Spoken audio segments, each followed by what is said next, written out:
Hi, my name's Hallie Adams, and this is my video presentation over Greek architecture during the late classical period.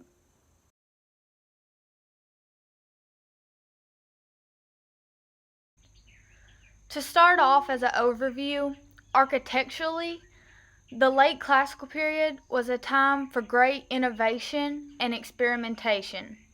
Two important architectural structures that are mentioned in our textbook are the Theater of Epidaurus and the Corinthian capitals. We'll start off today by talking about the Theater of Epidaurus. So the Theater of Epidaurus was originally created by the architect Polykleitos the Younger. This theater is referred to in our book as the finest theater in Greece. It's even still used today. To begin with, the theater was created using a pre-existing circular patch of earth. This circular patch of earth was originally used for religious ceremonies or sacred rituals, similar to most theaters back in that time. But once the theater was built, the circular patch of earth acted as the orchestra of the theater, where the play was actually performed. The theater itself is able to seat 12,000 people with a diameter of 387 feet and 55 rows.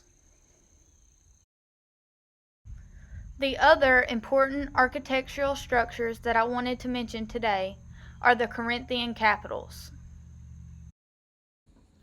Evidence of Corinthian capitals is first seen around the second half of the 5th century BCE. However, they are not totally accepted until the 2nd century BCE. In the middle period of time, they're mainly used on religious or sacred buildings. But what constitutes a Corinthian capital? These capitals have a double row of acanthus leaves with tendrils and flowers emerging. The two Corinthian capitals that are mentioned in our book are the Corinthian capital from Thalos, Epidaurus, Greece, and the Chorig monument of Lysicrates, Athens, Greece. In this Corinthian capital, you can see in better detail the aspects that define what a Corinthian capital is. In our textbook, there is even a story about the supposed creation of the Corinthian capitals with this photo.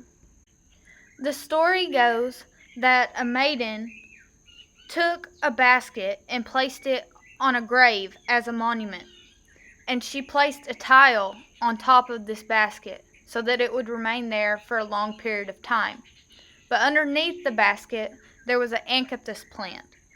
And during the springtime, the plant grew through the basket to create what we see in the design of the Corinthian capitals. The story behind the Chorig monument is a little bit more specific. This monument was built to celebrate Lysicrates after a chorus that he had sponsored won a theatrical contest around 334 BCE. This monument is important in terms of Corinthian capitals because it's the first instance in which you can see a Corinthian capital on the exterior of a building.